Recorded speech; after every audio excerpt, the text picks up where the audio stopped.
My mother introduced me to her wealthy friends as the one who tries, while I stood 3 feet away, still wearing the watch that had timed a nuclear carrier's flight operations 48 hours earlier.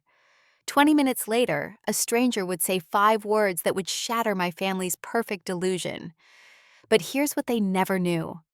I'd let them believe the lie for 23 years, and that was the biggest mistake of my life. The birthday cake sat in the center of Patricia Marlowe's dining table like a monument to excess. 3 tiers of fondant roses, an edible gold leaf, probably worth more than my monthly car payment. Around it, crystal champagne flutes caught the light from her new chandelier. The one she'd spent the last 20 minutes explaining cost $47,000, imported from Italy. And that tasteful people understand the difference between price and value. I stood near the bay window holding a glass of water, because I'd be driving later, watching my sister Julia photograph the cake from 6 different angles for her Instagram. My brother Marcus adjusted his Rolex Submariner for the 3rd time in 10 minutes and launched into another story about his latest surgery, something involving a Saudi prince and a private jet to Riyadh. Nobody had asked me about my week. I'd been home for 72 hours. Before that, I'd spent 4 months in the Western Pacific overseeing carrier operations during the largest joint naval exercise since the Cold War. 16 ships, 40,000 personnel, and a diplomatic incident with China that had required a direct call to the Secretary of Defense at 3 in the morning. I'd slept an average of 4 hours a night for 90 days. My mother thought I worked in something with boats. The evening light slanted through the bay window of her Back Bay brownstone, illuminating dust motes that shouldn't exist in a house this meticulously maintained. Outside, my Honda Civic sat in the circular driveway next to Marcus's Tesla and Julia's Range Rover. They assumed I couldn't afford better. They didn't know that my military pension would pay $142,000 annually after 25 years. They didn't know about the $340,000 in my TSP retirement account. They didn't know I'd been offered $420,000 consulting positions by 3 defense contractors and turned them all down because I loved commanding at sea. My entire outfit cost $180. Julia's Hermes Birkin bag, positioned carefully in every photograph she took, cost $18,000. But while she was posting photos of architecture she'd designed, I'd been commanding a ship that could project more firepower than most countries' entire militaries. The irony wasn't lost on me. It just didn't matter to them. Patricia swept into the room wearing 3 strands of graduated pearls and a St. John knit suit that probably cost more than my monthly rent. Her book club presidency of 15 years had given her the bearing of minor royalty, and she held court with the practiced grace of someone who'd spent decades perfecting the performance. "Diana, darling, could you help in the kitchen?" Her voice had that particular bright tone she used when guests were present. The one that meant, "Don't embarrass me." "We need someone to arrange the canapes. Simple tasks." I set down my water glass. "Sure, Mom. In the kitchen, she thrust a serving platter at me. The smoked salmon glistened under the recessed lighting, each piece cut with precision by whatever catering company charged obscene rates for food that would be consumed in seconds. Just make them look presentable. Nothing too creative. Last time you helped, everything was too uniform. People like organic arrangements. I thought about the last time I'd arranged something. It was aircraft on a carrier deck during a night operation in rough seas. 36 FA-18 Super Hornets, each worth $70 million, positioned with millimeter precision because one mistake could kill someone. "But sure, Mom. I'll try not to be too creative with your smoked salmon." I began placing the canapes in deliberate rows, then consciously messed them up. Patricia beamed. The pattern was so familiar it had become almost comfortable. Almost. I thought about numbers while I worked. $4.5 billion. That's what USS Theodore Roosevelt costs. 5,000 personnel. That's how many people trust my command daily. 142,000 annually. That's my pension after 25 years. 340,000. That's in my retirement account, quietly accumulated through decades of disciplined military pay and investing. 420,000. That's what Lockheed Martin offered me last month as VP of Strategic Operations. My Honda Civic cost $22,000 in 2015. Marcus's Tesla cost $97,000, but my net worth would surprise them.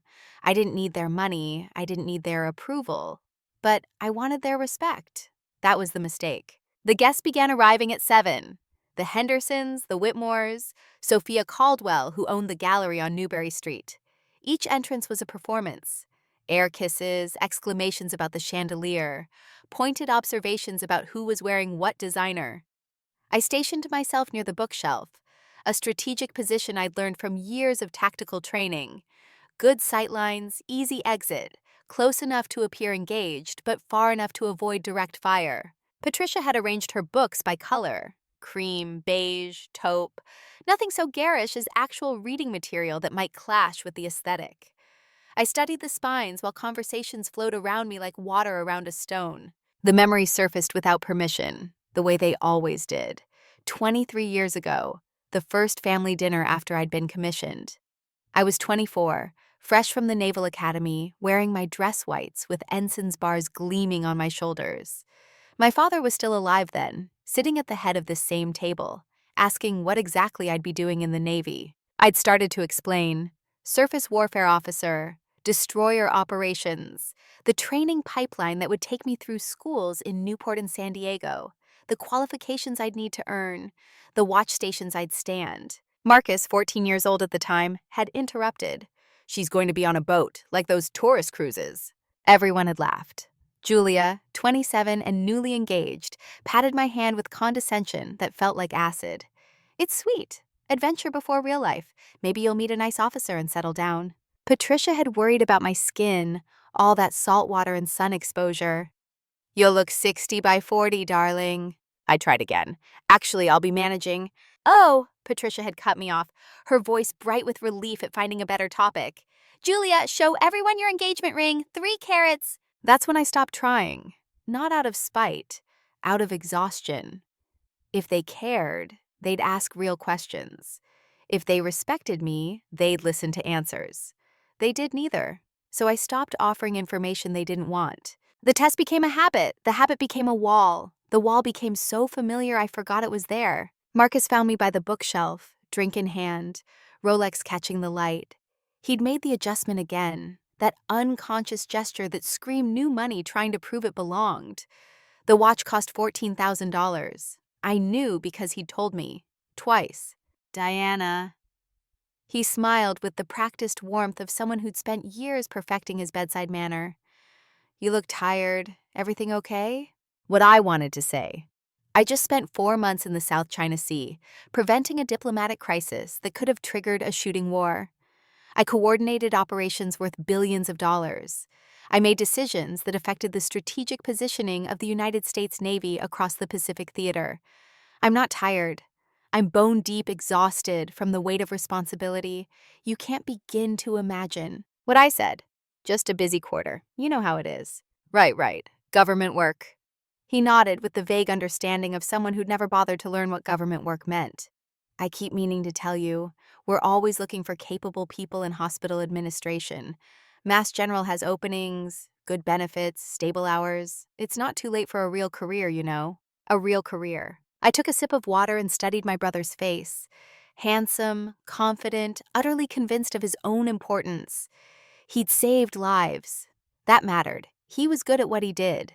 That mattered too. But he genuinely believed that what I did was lesser, administrative, modest, something to be pitied and improved upon. "That's thoughtful of you, Marcus. I'll keep it in mind." He squeezed my shoulder with the kind of pity usually reserved for injured animals, and moved on to a group discussing real estate values in the Seaport District. Julia found me next, phone still in hand, her Instagram feed probably glowing with fresh content. She wore white Chanel Cartier on her wrist, Louboutin heels that clicked against hardwood with each step. 50 years old and determined to prove that age was just a number if you had enough money to make it irrelevant. "Diana," she air-kissed near my cheek. "You're so quiet tonight. Everything all right?" The concern was performative. I could see it in her eyes, the way they'd already moved past me to check who else was in the room, who she should be networking with, whose attention would benefit her most. "Just observing, it's a nice party." Mom really outdid herself. Julia glanced at her phone, checking engagement numbers probably. "You should post something. Tag us. It's good for—" She stopped herself, smiled with false warmth. "Never mind. I know you're not really into that." What she meant. "I know you don't have anything worth posting about." How's the museum project coming? I asked, because that's what you did at family gatherings. You asked about the achievements they wanted to discuss. And you smiled while they explained how exceptional they were. Julia's face lit up. For the next 10 minutes, she detailed every aspect of the $85 million Museum of Contemporary Art she was designing. The vision, the challenges, the way she'd fought for certain elements against the board's conservative instincts. She showed me renderings, Instagram posts from the groundbreaking ceremony, photographs of her with the mayor. I listened. I asked questions. I made appreciative noises at appropriate moments. She never once asked what I'd been doing for the past 4 months. At 8, Patricia summoned everyone to the dining room. The table had been set with china so delicate it looked like it would shatter if you breathed on it wrong. Crystal glasses caught the chandelier's light, throwing prismatic colors across cream-colored walls. Everything coordinated, everything perfect, everything carefully curated to project the exact right image of understated wealth and impeccable taste. Patricia stood at the head of the table, one hand resting on the back of her chair like a queen addressing her court. 12 guests arranged themselves around the table, women all, ages ranging from 65 to 75, names that ended in soft vowels: Patricia, Julia, Sophia, Elena, Olivia, the kind of names that appeared on charity ball invitations and museum donor walls. "Before we begin," Patricia announced, her voice carrying that particular resonance she'd perfected over decades of board meetings and committee chairs, "let me introduce my extraordinary children." I felt my shoulders tense. This was always the worst part. My son, Marcus. She gestured toward him with obvious pride. A surgeon at Mass General, published in 3 medical journals this year alone. He'd just returned from Saudi Arabia, where he performed a life-saving surgery on a member of the royal family. They flew him there on a private jet. The guests made appropriate sounds of admiration. Someone asked about the surgery. Marcus launched into the story with practiced humility, the kind that makes you seem modest while ensuring everyone understands exactly how impressive you are. "And my eldest daughter, Julia." Patricia's smile was warm, genuine. "She's a senior architect at Decker and Ross. You've all seen the renderings in the Globe. She's designing the new Museum of Contemporary Art, $85 million project. It will redefine our city's skyline." More admiration. Sophia Caldwell, who owned the gallery, immediately requested Julia's Instagram handle. Others leaned in to see the photographs Julia was already pulling up on her phone. The buzz of excitement, of recognition, of shared understanding that this was the kind of success that mattered. Then Patricia's gaze landed on me. Her smile tightened. The warmth drained from her voice like water from a cracked glass. "And this is Diana." She paused. 2.5 seconds of silence that felt like drowning. "Well, she tries." The words hung in the air between us. She tries. Not she serves her country, or she works in national defense, or even the vague she works for the government she usually deployed. Just she tries. Something cracked inside my chest. Not broke. I'd spent 23 years building armor. But cracked. A hairline fracture running through the shield I'd maintained through promotions, deployments, combat operations, and diplomatic incidents that could have started wars. 2 words that crystallized everything they thought about 3 decades of my life. I took a sip of water. My face showed nothing. I'd learned that particular skill on the bridge of a destroyer during a missile defense exercise when showing fear could shake the confidence of 200 sailors depending on your leadership. Sophia Caldwell made a sympathetic sound. Elena Whitmore smiled with the kind of pity that made my skin crawl. The conversation shifted immediately to Julia's project, to Marcus's upcoming lecture at Harvard Medical School, to anything other than Diana who tries. I studied my mother's bookshelf, cream beige taupe, color-coordinated content that had never been read, perfect and meaningless. Marcus tried to help. His voice carried across the table with the confidence of someone who'd never questioned his own importance. "Diana works for the government, Department of Defense, very dedicated. She's always traveling for work." Someone, Olivia Chen, a retired judge with sharp eyes, asked what department specifically. "Naval Operations," I said quietly. Julia jumped in, her voice honeyed with false concern. "She won't give us details. It's all very mysterious. We think she might be embarrassed, government salaries being what they are." My phone buzzed in my pocket. I pulled it out, grateful for the distraction. Text from Commander Sarah Chen, my executive officer. Captain, port inspection moved to 0600 tomorrow. Admiral Parker wants full brief by 0900. Taiwan Strait tensions elevated. Confirm receipt. See you at 0545. Weather brief attached. I texted back. Confirmed. Alert department heads. Work emergency? Patricia's voice had an edge. On a Saturday evening? Diana, surely whatever paperwork needs processing can wait until Monday. It's not paperwork. You see? She turned to her guest with exasperation wrapped in maternal concern. She's so dedicated, but I worry she doesn't have work-life balance. Marcus is a surgeon, literally life and death every day, but he makes time for golf, for family, for living. Marcus, who'd posted 4 golf photos this week, nodded sagely. I said nothing. Tactical silence, the kind I used in diplomatic situations where speaking would escalate tensions unnecessarily. Dinner was served. Some architectural triumph involving microgreens and foam that probably tasted better in concept than execution. The conversation flowed around me. Real estate values, private schools, Mediterranean cruises, concerns about property taxes on vacation homes. I thought about Seaman Rodriguez, 19 years old, sending half his paycheck home to his mother in rural Tennessee. About Lieutenant Chen coordinating a storm evacuation so smoothly, we'd secured all aircraft with 0 casualties despite 70-knot winds. About the weight of knowing that my decisions every single day carried the gravity of lives in the balance. Don't you agree, Diana? Patricia's voice pulled me back. I'd missed the question entirely. Sorry, what? I was just saying that real success requires visibility, making an impact people can see. That's why Marcus's work is so important. He's saving lives. Julia is shaping our city's skyline. Tangible contributions. She waited. Everyone waited. Right, I said, tangible. Elena Whitmore leaned forward, her smile kind in a way that somehow made everything worse. I don't mean to pry, dear, but what does your department actually do? I met her eyes and thought about the medal in my dresser drawer, the Navy Distinguished Service Medal I couldn't display because the citation was classified. The commendation from Pacific Fleet Commander that I'd never shown my family because they wouldn't understand the words. We keep things running, I said. How wonderfully humble, Sophia Caldwell murmured. Patricia beamed like I'd finally said something appropriate. A smaller memory surfaced, sharper than the others. 5 years ago. I'd been promoted to Captain 06, one of the most competitive selections in the Navy. Less than 1% of officers make it that far. I'd called Patricia from my hotel room in Washington, D.C., where I'd just finished the ceremony. Mom, I have news. Oh, good, you called. I was just telling everyone about Marcus's surgery. Wait, let me put you on speaker.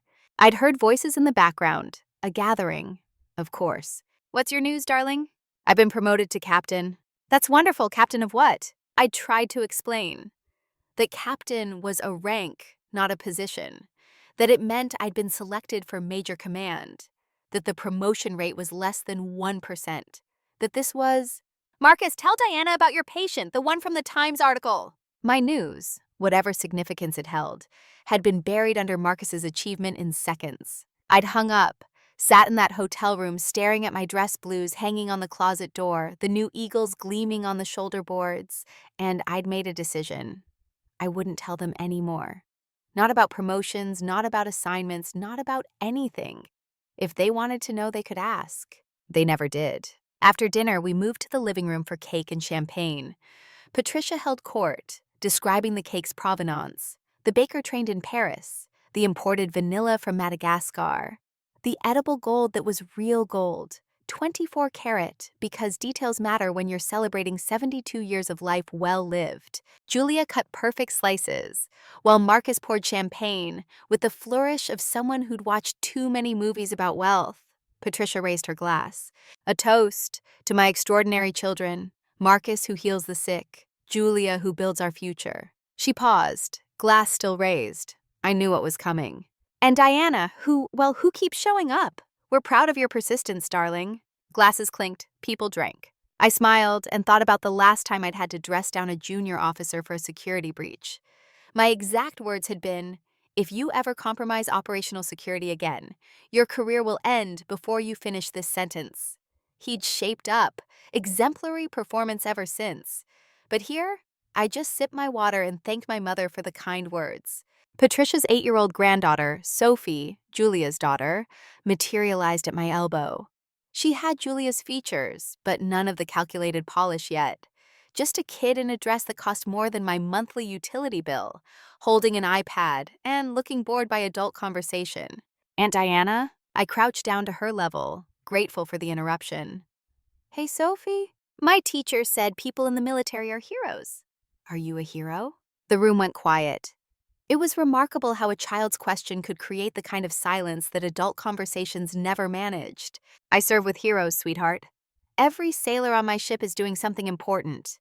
But what do you do? What adults wouldn't ask, an 8-year-old demanded with perfect innocence. I make sure everyone stays safe. I make decisions to protect people. Her eyes widened. Like a superhero? More like a really organized coach with a really big team. Julia appeared, moving with the swift efficiency of a mother preventing uncomfortable conversations. Sophie, don't bother Aunt Diana. Go play with your iPad. The adults are talking. Sophie left, confusion clear on her face. Why did adults change the subject when things got interesting? I stood, making a mental note. Sophie asked, she's 8 years old. They're 72, 50, and 44. What's their excuse? The final guests arrived late. Colonel Robert Hayes and his wife Helen. Patricia introduced them with the particular emphasis she reserved for military connections, as if proximity to service made her patriotic by association. Robert's retired Marines, she explained to the room, now in wealth management, very successful transition to civilian life. Hayes was 68, with the bearing that never quite leaves former military officers. His hair had gone silver, but his posture remained parade ground straight. He wore a suit that fit him well, but not perfectly. The kind you buy off the rack at a good store rather than having tailored, because you've never quite seen the point of spending money that way. He shook hands around the room with practiced efficiency. When he got to me, something shifted in his expression. The social smile flickered. His eyes, pale blue, sharp, fixed on mine with sudden intensity. Diana Marlowe, I said, extending my hand. Robert Hayes? His grip was firm, measured. Pleasure. But he held my gaze a second longer than necessary. Long enough that I noticed. Long enough that something in my training pinged recognition without understanding why. They settled into this gathering, accepting champagne and cake, making appropriate small talk. But throughout the next 20 minutes, I caught Hayes watching me. Not obviously, not rudely, but with the kind of attention that suggested assessment rather than curiosity. He noticed my posture, military bearing that 23 years had made unconscious. He noticed how I checked my phone, the brevity of my response, the efficiency of my typing. He noticed my position in the room, back to the wall, clear view of entrances, tactical awareness that most people never develop. He noticed my watch, not fashionable, but functional, with features that had nothing to do with jewelry and everything to do with timing operations in low-light conditions. At one point, he leaned close to Helen, whispered something. She looked at me, her eyes widened slightly. I felt the assessment like pressure against my skin. Former Marines don't lose their ability to read tactical situations. Whatever he'd recognized, it wasn't matching the family narrative of Diana who tries. Patricia was midway through a story about the cake baker. Apparently, there was an entire saga involving scheduling conflicts and special orders. When Hayes stood abruptly, the movement was smooth but deliberate enough that conversation faltered. He set his champagne flute on the mantel with careful precision, the kind of precise movement that suggested decisions made and committed to. Excuse me. His voice carried military command despite the civilian context. The room fell silent. He looked directly at me, blue eyes locked on brown with intensity that made my pulse spike. I apologize, but I must ask. The pause stretched. Patricia's mouth opened slightly. Marcus stopped mid-reach for another slice of cake. Julia's phone dipped in her hand. Are you Diana Marlowe? The question made no sense. He'd already been introduced to me. We'd shaken hands. What was he asking? Yes. Something changed in Hayes's posture. Subtle but unmistakable. Shoulders back, chin up. The transformation of a civilian in casual conversation to a military officer recognizing rank. Captain Marlowe, USS Theodore Roosevelt. The air left the room. Every conversation stopped. Every glass froze mid-raise. Patricia's face lost all animation, stuck halfway between her party smile and genuine confusion. Julia's phone slipped in her grip, nearly fell. Marcus's champagne remained suspended in the air. His arm locked at an angle that would start to hurt if he didn't move soon. I held Hayes's gaze and made a decision. Yes, Colonel. Confirmation felt like jumping off a cliff. 23 years of silence, of letting them believe what they wanted to believe, of protecting myself from their misunderstanding or judgment, or whatever it was that had kept me quiet. All of it ended with one word. Yes. Hayes's eyes went bright, his voice roughened with emotion that a lifetime of military discipline couldn't quite contain. My son, Lieutenant Junior Grade Ryan Hayes. He served under you 2 years ago when you were commanding USS Mobile Bay. Ryan Hayes. The memory surfaced immediately. 26 years old, sharp instincts, tendency to second-guess himself until I'd worked with him personally on confidence building. Smart kid, good officer. Last I'd heard, he'd been accepted to Naval Postgraduate School. Your son is an excellent officer, Colonel. You should be very proud. Hayes's jaw worked. His hands had started to shake. Helen touched his arm, and I saw tears in her eyes, too. He wrote to us about you constantly. About the typhoon evacuation 2 years ago. How you coordinated everything, saved every aircraft, every life. He said you were the best commanding officer he'd ever served under, that you taught him what leadership actually means. The silence was absolute. 12 guests, Patricia, Marcus, Julia, all frozen in tableau, trying to process information that didn't fit any framework they'd built for understanding Diana who tries. Hayes wasn't finished. The words poured out like he'd been holding them for years. He told us about the incident with the Chinese destroyer during your command of Mobile Bay, how you de-escalated a situation that could have turned into an international crisis, how you held the line without flinching. He said, his voice broke. Helen's grip on his arm tightened. He said the crew would follow you into hell because you'd already led them out of it twice. Patricia made a sound, small, choked, barely human. Her champagne glass trembled in her hand. Marcus's arm finally lowered. The champagne had probably gone warm. Julia just stared, her phone forgotten, her carefully curated Instagram life suddenly inadequate for capturing this moment. Hayes straightened to full attention, the kind of posture I hadn't seen outside military contexts in months. When he spoke again, his voice carried the weight of one service member addressing another. Captain, it's an honor, truly. I nodded, accepting the respect, but not the pedestal. Your son's service honors you both, Colonel. Patricia found her voice. It came out strangled, barely above a whisper. Captain, you command. Hayes turned to her, and bewilderment crossed his face. Real, unfiltered confusion. An aircraft carrier. The Theodore Roosevelt is one of the Navy's most prestigious commands. There are only 11 carrier commanders in the entire fleet. He looked at Patricia, at Marcus, at Julia, at the family who'd spent 23 years believing their daughter filed paperwork and lacked career ambition. You didn't know? The question hung in the air like an accusation. Not angry, not judgmental, just amazed that something so fundamental could be unknown. Julia's phone slipped completely from her hand.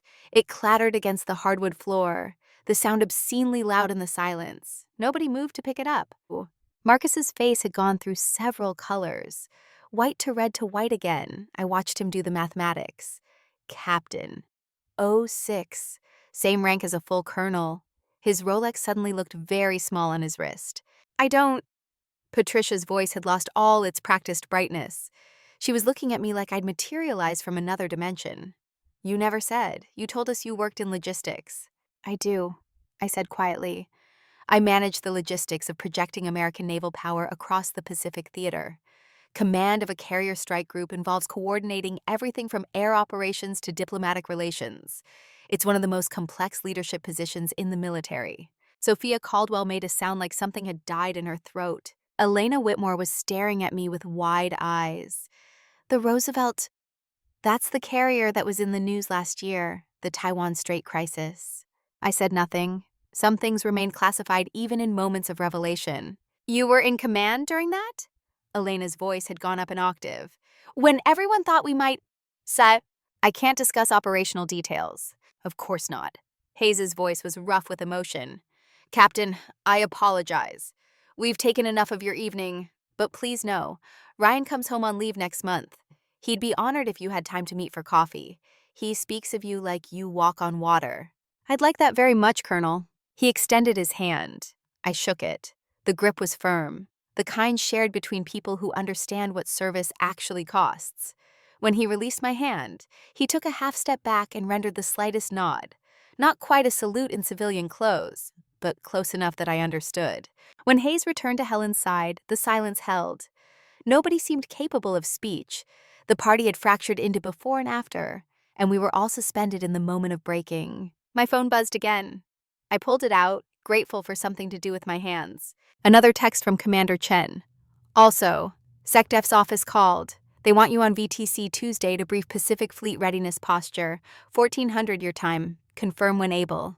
I typed back, confirmed, I'll be there. Marcus's voice came out faint. Was that an admiral? My executive officer, my second in command. He couldn't finish the sentence. Julia had retrieved her phone but hadn't looked at it. SecDef, that's Secretary of Defense? I'm briefing Pacific Fleet readiness posture on Tuesday. Standard requirement for carrier commanders. More silence. The kind that makes your ears ring. I stood there in my mother's living room, wearing my $180 outfit, holding my water glass, and watched my family try to reconstruct their understanding of reality. 23 years of assumptions crumbling in real time. Patricia's mouth opened and closed several times. No words emerged. She looked at the framed photo on her mantel. All three of her children, taken maybe 15 years ago. Diana in the back, slightly out of focus, wearing a sweater I'd owned for a decade. Marcus and Julia in front, perfectly lit, professionally styled, the one who tries. Hayes was watching too, his expression complicated. Sympathy, anger, confusion, all of it directed at my family, but tempered by the military understanding that family dynamics are private matters, even when they're incomprehensible. Sophie appeared again, drawn by the tension that even an 8-year-old could feel. She looked at the adults, at their frozen faces, at the way nobody seemed able to speak. Did Aunt Diana do something bad? Julia's voice was hollow. No, sweetheart, the opposite. I set down my water glass on the side table with deliberate care. The sound of glass on wood seemed too loud. I should go. Early morning tomorrow, Admiral's brief at 0900. I moved toward the door.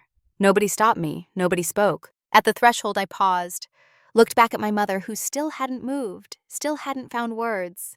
Thank you for dinner, Mom. Happy birthday. I walked out. The October air hit my face, cool and clean after the suffocating perfection of Patricia's brownstone. My Honda Civic sat in the driveway, humble and practical and exactly what I needed. Behind me, through the bay window, I could see them still frozen. Patricia in her pearls, Marcus with his Rolex, Julia with her phone, all of them suspended in the moment of understanding that the family narrative they'd constructed had been fiction. I got in my car, started the engine, and drove toward the harbor. Toward the ship that had been my real home for the past 2 years. Toward 5,000 people who knew exactly who I was and what I did. My phone buzzed repeatedly as I drove, group text lighting up. Morgan family. Marcus. Diana, please, we need to talk. Come back. Julia. I'm so sorry, we didn't know. Please come back. Patricia. I don't know what to say. I kept driving, hands steady on the wheel, eyes on the road. The texts kept coming. Marcus again. I looked you up. Navy bio. Your medals, the articles, Jesus Christ, Diana. You've won awards I've never heard of. You've done things I can't even imagine. And I offered you a job doing hospital paperwork. I'm so sorry. Julia. I found a picture of you in uniform, all your medals. Mom showed it to me. She had it hidden in a drawer. She knew, Diana. She knew what you did and never told us. Why didn't you tell us? I pulled over, read that again. She knew, and never told them. My hands tightened on the steering wheel until my knuckles went white. For 5 years, Patricia had known. She'd looked me up, found the truth, and kept it hidden. Let Marcus and Julia continue believing their sister was an embarrassment. Let them pity me, condescend to me, offer me administrative positions and career advice. Why? The question burned. But I thought I knew the answer. Because admitting she'd been wrong about me for 20 years would require admitting she'd been wrong. About success, about what matters, about how she'd measured her children's worth. Easier to keep the secret. Easier to let everyone keep believing. I put the car in drive and turned around, drove back to the brownstone, walked in without knocking. They were still in the living room. All of them. The party had dissolved, guests gone, leaving only family and the wreckage of revelation. I looked at Patricia. You knew. She flinched, nodded. Silent tears streaming down her face. destroying her makeup, making her look every one of her 72 years. Caroline said you have a picture of me in uniform, hidden in a drawer. Patricia stood on unsteady legs and left the room. Came back 60 seconds later carrying a frame, clutching it like evidence of her own crime. She handed it to me. Service dress blues, captain's eagles on my shoulders, rows of ribbons on my chest. Commanding officer, USS Theodore Roosevelt nameplate visible. The photo had been taken 2 years ago at my change of command ceremony. Patricia had been there. I'd seen her in the crowd. Thought maybe, finally, she'd understood. How long have you had this? 2 years, her voice broke, since the ceremony. Why didn't you show anyone? The silence stretched. When Patricia finally spoke, the words came out broken, raw, stripped of every bit of polish she'd spent 72 years perfecting. Because I didn't know how to explain that I'd been wrong about you for 20 years. Patricia's confession hung in the air between us like smoke after gunfire. Marcus had gone pale, staring at the photograph in my hands as if it contained instructions for dismantling his entire worldview. Julia stood frozen, one hand pressed against her mouth, the other still clutching her phone in a death grip. I looked at the image captured 2 years ago.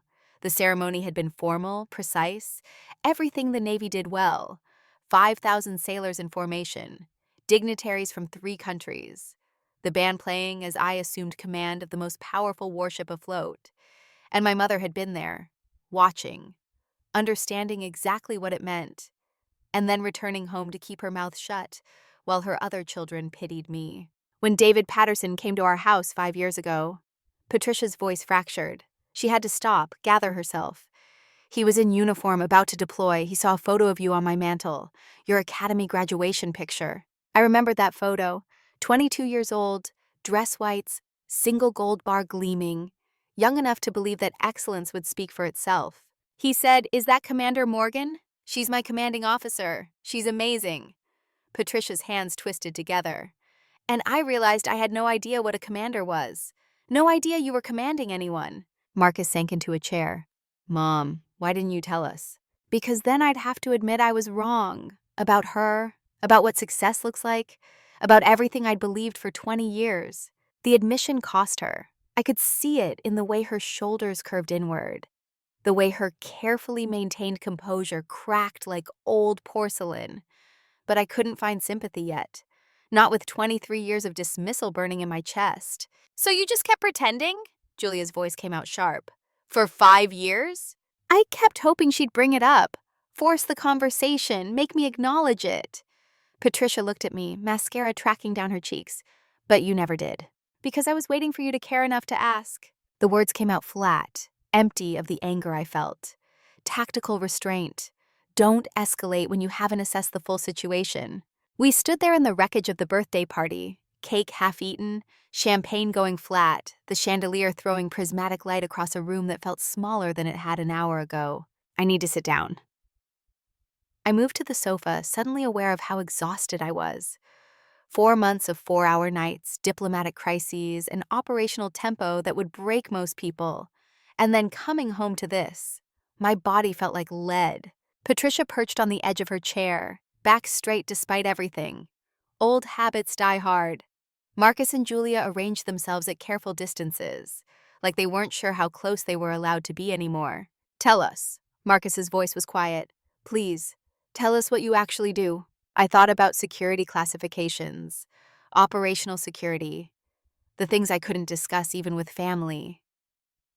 Then I thought about what I could say, what they deserve to hear after 23 years of silence.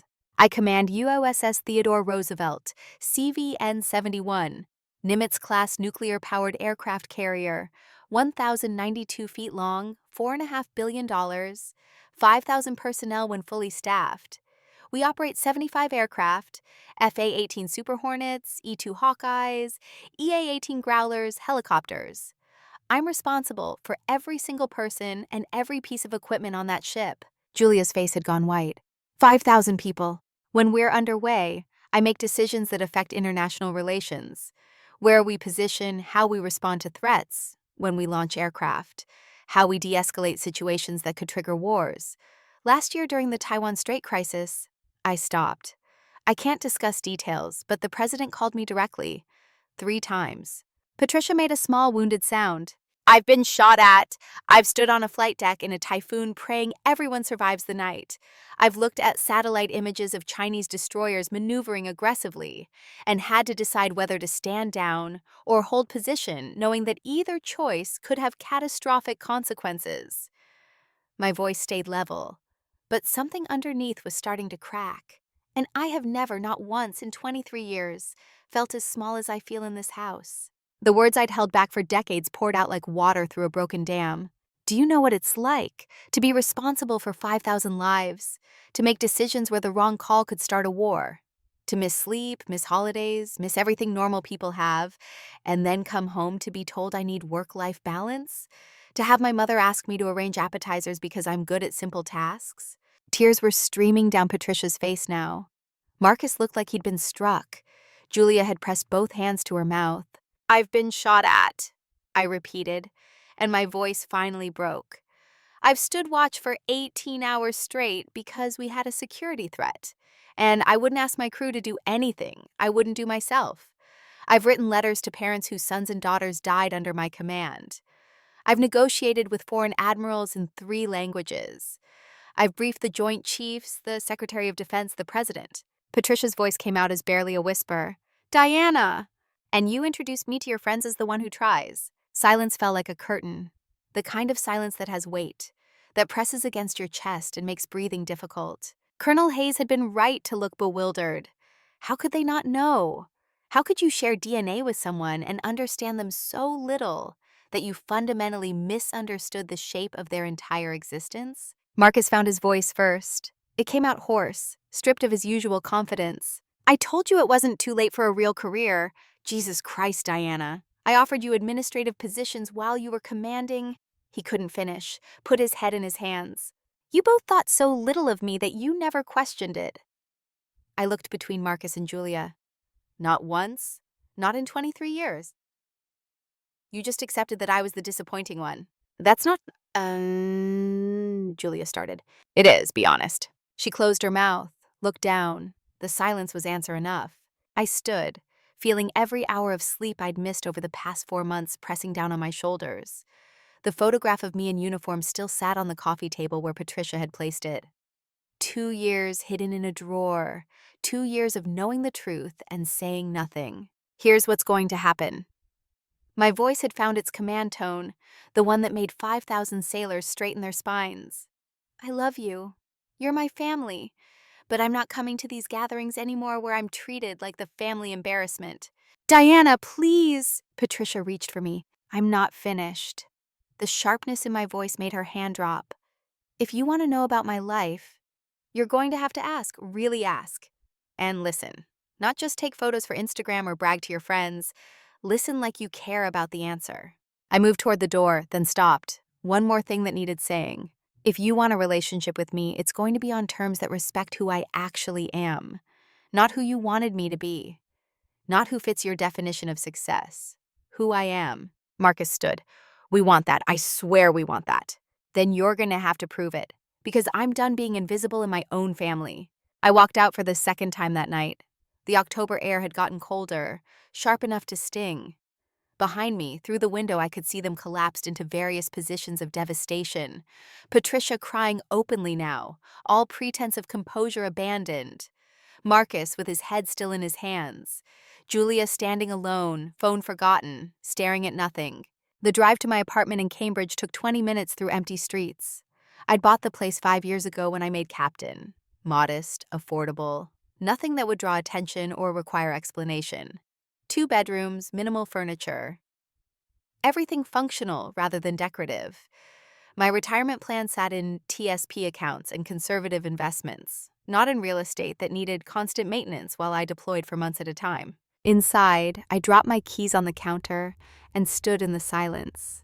My living room held a sofa from IKEA, a coffee table I'd found at an estate sale, bookshelves full of naval history and strategic theory. No art on the walls except a single framed photograph. My crew on the deck of USS Mobile Bay after the typhoon evacuation. 40 faces, all smiling, all alive because we'd made the right calls under pressure. My phone had continued buzzing throughout the drive. I pulled it out and scrolled through messages. Marcus had sent 6 more texts, each more desperate than the last. Links to articles about me, Navy press releases, a video of my change of command ceremony. I'm watching this now. 10-minute standing ovation. The previous commander called you the finest officer of your generation, and I offered you a hospital admin job. Julia had sent screenshots of her frantic Google searches. Navy captain rank structure, USS Theodore Roosevelt specifications, Pacific Fleet Command hierarchy. You're 2 promotions higher than I thought military careers went. I didn't know '06 existed. I'm so sorry. Patricia had sent nothing after her initial confession. Just silence. I set the phone down and walked to my bedroom. Changed out of my civilian clothes into Navy PT gear, t-shirt and running shorts. Comfortable and familiar. The uniform hanging in my closet seemed to radiate presence, even covered in plastic. Service dress blues, the ones I'd worn 2 days ago to brief PACOM leadership on Pacific readiness posture. Sleep felt impossible despite my exhaustion. I'd been running on adrenaline for 4 months, and now that the spike had worn off, my body didn't remember how to rest. Instead, I went to my second bedroom, the one I'd converted into an office, and opened my laptop. Email from Commander Chen. Captain, Admiral Parker moved tomorrow's brief to 0800 instead of 0900. Something about scheduling conflict with CNO. Attached updated slides. Weather looks good for port inspection. See you at 0545. Another email from Lieutenant Commander Williams. My operations officer. Skipper, Strike Group Commander wants to discuss exercise debrief Monday 1000. Also FYI, Seaman Rodriguez made E4. Thought you'd want to know. He's over the moon. I smiled despite everything. Rodriguez had worked hard for that promotion. Kid deserved it. My personal email held a message from Colonel Hayes, sent an hour ago. Captain Marlowe, Robert Hayes here. I apologize if I overstepped this evening. Ryan speaks of you so highly that when I recognized your bearing, I couldn't stay silent. He's told us stories over the years, the typhoon evacuation, the Chinese destroyer incident, how you mentored him through self-doubt that was threatening his career. He credits you with making him the officer he is today. When he comes home next month, I hope we might arrange that coffee. And if you need anything at all, please don't hesitate. Your family seemed shocked tonight. If you need someone who understands the military life to talk to, my door is open. Fair winds and following seas, Robert. I typed a response. Colonel, you didn't overstep. Ryan is an exceptional officer who will do great things for the Navy. Coffee next month sounds perfect. Thank you for your service and for speaking up tonight. It meant more than you know. V.R. Captain Diana Marlowe, USN. The formality felt comfortable. Military courtesy was a language I spoke fluently, unlike the Baroque social codes of my mother's world. At 0300, I gave up on sleep entirely. Showered, dressed in khakis, drove through pre-dawn Boston toward the harbor. The Roosevelt loomed against the darkness, massive and purposeful, every line designed for function rather than beauty. Coming alongside her never stopped being awe-inspiring. 1,092 feet of American naval power, nuclear reactor humming below decks, aircraft secured on the flight deck under floodlights, where maintenance crews worked through the night. Security checked my ID at the pier, Master-at-Arms Second Class Peters, young woman from Nevada who wanted to be a Navy lawyer. Morning, Captain. You're early. Couldn't sleep, Peters. How's the LSAT prep going? Her face lit up. Good, ma'am. Scored 168 on my practice test last week. Outstanding. Keep pushing. The Navy needs good lawyers as much as good sailors. Yes, ma'am. Thank you, ma'am. I crossed the brow onto my ship, saluted the flag and the officer of the deck. Ensign Morrison, 23 years old, standing his watch with the intense focus of someone still proving himself. Captain's aboard, he announced. Then I snapped a salute. I returned it. Carry on, Morrison. Quiet night? Yes, ma'am. All systems normal. Next watch relief at 0600. The ship smelled like every carrier I'd ever served on. Jet fuel, paint, coffee, metal, and the indefinable scent of 5,000 people living and working in close quarters. Home. In a way my Cambridge apartment never quite managed to be. I climbed 7 decks to the bridge, navigation center of the most complex warship afloat. The watch team straightened when I entered, officer of the deck. junior officer of the deck, quartermaster, 3 lookouts, all focused on their duties despite the ship being pierside and theoretically safe. Don't let me interrupt. I moved to the windows overlooking the flight deck, just getting some air before the Admiral's brief. Yes, ma'am. They relaxed incrementally, returning to their watch routine. I stood there watching the maintenance evolution below. Aircraft directors in yellow jerseys guiding a crane into position to lift an FA-18 engine. Ordnance handlers in red carefully transporting missiles under spotlights. Aviation electronics technicians swarming over radar assemblies. Controlled chaos that looked random to outsiders, but followed patterns developed over decades of carrier operations. Somewhere down there, Seaman Rodriguez was probably standing watch or catching a few hours of rack time before his shift. That kid had come aboard nervous, making mistakes, convinced he wasn't cut out for Navy life. I'd pulled him aside after his 3rd write-up, asked him what was going on. Turned out his father had died 2 months before he shipped out, and he was sending half his paycheck home to his mother who couldn't afford their mortgage alone. We talked about responsibility, about honor, about doing the job even when your heart was breaking. I'd connected him with Navy relief to help his mother, and I told him something I learned from my first commanding officer. You don't have to be perfect. You have to show up, work hard, and learn from your mistakes. Everything else follows from that. He'd shaped up, excelled, made E4 ahead of his peers. Last week he'd sent me a message. Captain, my mom wanted me to thank you. She said you saved our family. I don't know what you did, but she got help with the mortgage and I got to stay in the Navy instead of going home. You changed my life, ma'am. I'd done what any decent commanding officer would do. But to him, to his mother, it was everything. My phone buzzed. Text from Marcus. Are you awake? Can we talk, please? I debated ignoring it, then texted back. I'm at work, we can talk later. His response came immediately. It's 0330. What work happens at 0330? Every kind that matters. Later, Marcus. Commander Chen arrived at 0545, as predicted. She found me in my cabin adjacent to the bridge, reviewing the brief one more time. Sarah Chen, 38 years old, prior enlisted, worked her way up from seaman to commander over 20 years. Smart, direct, loyal to her crew above everything else. Best XO I'd ever had. Morning, Skipper. Figured I'd find you here. Couldn't sleep. Family stuff? Her tone was careful. We'd served together long enough that she could read my moods. Something like that? She didn't push. Military officers learned quickly when to press and when to give space. Admiral Parker's brief is ready. He's bringing RADM Collins and RADM Stewart, full 3-star contingent. They want to discuss accelerated deployment timeline. Accelerated by how much? They're talking 3 weeks instead of 6. I set down the brief. That's aggressive. We need to compress workups, push the crew harder than I'd like. I know, but if tensions keep escalating, she left it hanging. If tensions kept escalating in the South China Sea, the Navy would need the Roosevelt forward deployed and ready. National strategy didn't wait for convenient timing. We'll make it work, I said. We always do. At 0800, I stood in the Admiral's conference room presenting to 3 flag officers and their staffs.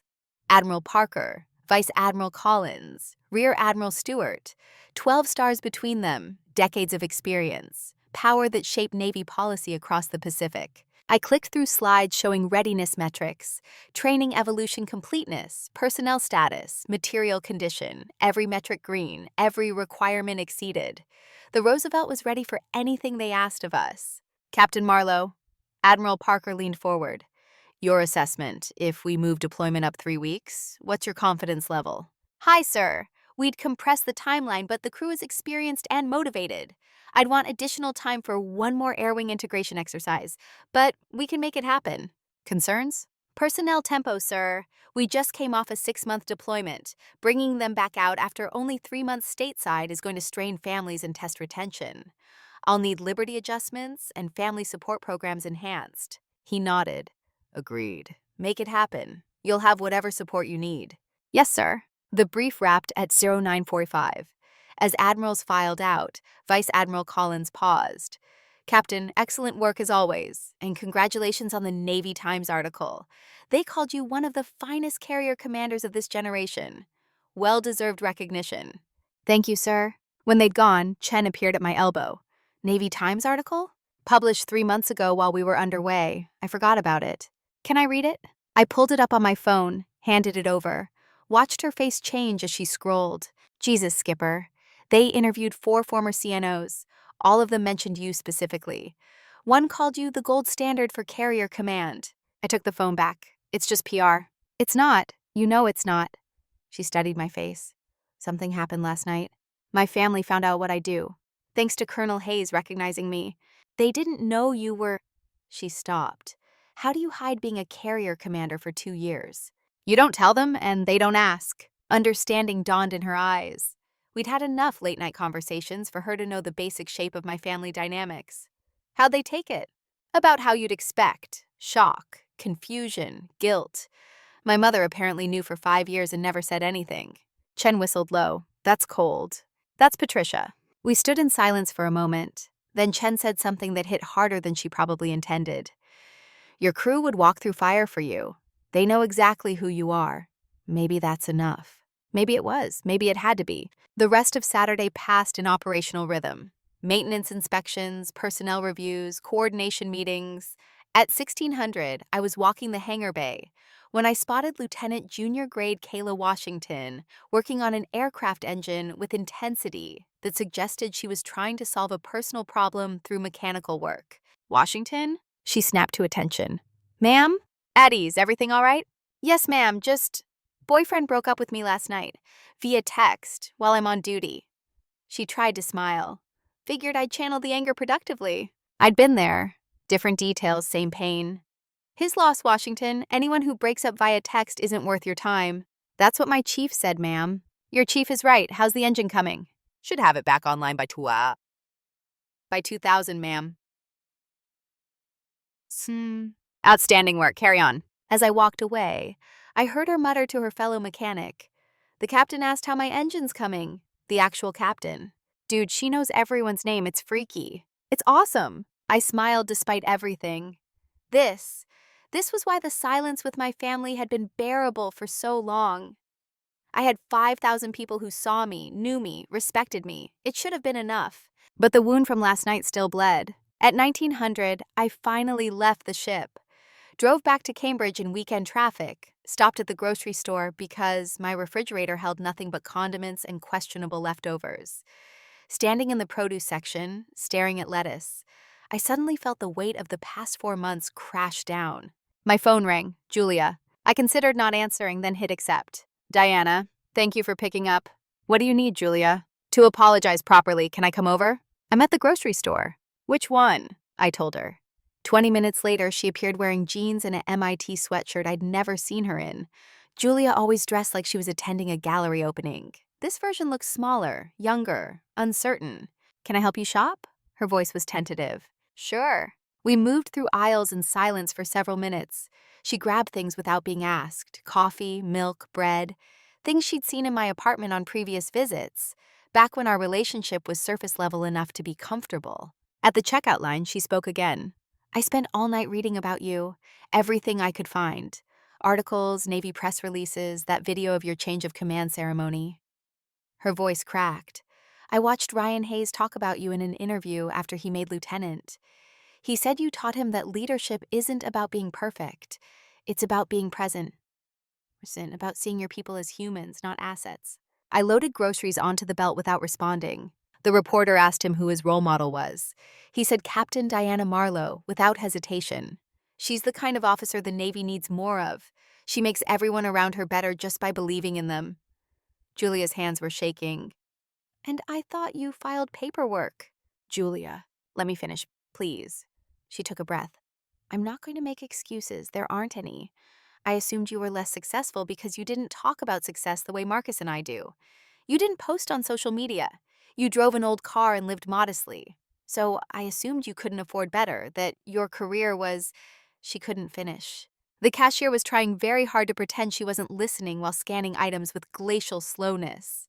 I was wrong, Julia continued. Not just wrong, cruel. I made jokes about your mysterious job, implied you were embarrassed. And you were commanding thousands of people, making decisions I can't even comprehend. $53.40, the cashier announced. I paid.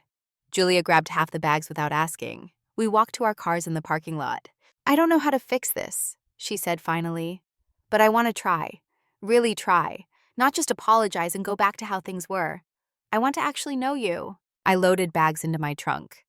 Then you're going to have to do something you've never been good at. What? Listen more than you talk. Her eyes filled. I can do that. Can you? Because I've been trying to tell you who I am for 23 years. You just didn't like the story I was telling. That's not... She stopped. You're right, no, God, you're right. We stood in the parking lot while October wind scattered leaves across pavement. Julia looked like she wanted to hug me, but didn't know if she was allowed. Come over tomorrow, I said. Bring Sophie. My goddaughter should know what her aunt actually does. Really? Really, but Julia, if you do this, you have to commit. I'm not interested in surface-level relationship where you feel better about yourself for trying. Either we build something real or we stay distant. Those are the options. Real, she said immediately. I want real. Then tomorrow, 1400. I have the morning watch, but I'll be done by then. She nodded, wiping her eyes. Thank you, Diana, thank you. I drove home feeling something I hadn't expected, tentative hope. Sunday morning brought another text from Marcus. Can I see you today? I need to apologize in person, please. I responded, 1500, my apartment, Julia and Sophie will be here. His reply, I'll be there. Nothing from Patricia, just silence. At 1400, Julia arrived with Sophie, who bounced into my apartment with the fearless energy of 8-year-olds everywhere. My goddaughter. I'd held her the day she was born, sent presents from every deployment, video called when I could, despite time zones and operational tempo. Aunt Diana, Mom says you command a huge ship. I do. Want to see pictures? Her eyes went huge. Yes! I pulled up photos on my laptop. The Roosevelt underway, flight deck crowded with aircraft. An FA-18 launching from the catapult, afterburners painting fire across the ocean. The crew at battle stations, faces focused and professional. Me on the bridge wing, binoculars in hand, watching flight operations. Sophie studied each image with intensity that reminded me of myself at her age. How many people are on the ship? About 5,000 when we're fully staffed. That's like my whole school times 10, and you're in charge of all of them? That's my job. What do you do if someone gets sick? We have doctors and nurses on board, a full hospital. What if there's a fire? We have firefighting teams that train constantly. Everyone on the ship knows how to fight fires. What if... Julia laughed. Sophie, let Aunt Diana breathe. But I was smiling. It's okay. These are good questions. We spent an hour going through photos, answering Sophie's endless curiosity. She wanted to know everything. What I ate, where I slept, what happened if there was a storm, how fast the ship could go, whether I got scared. Sometimes, I admitted, when I have to make really hard decisions. But being scared doesn't mean you can't do your job.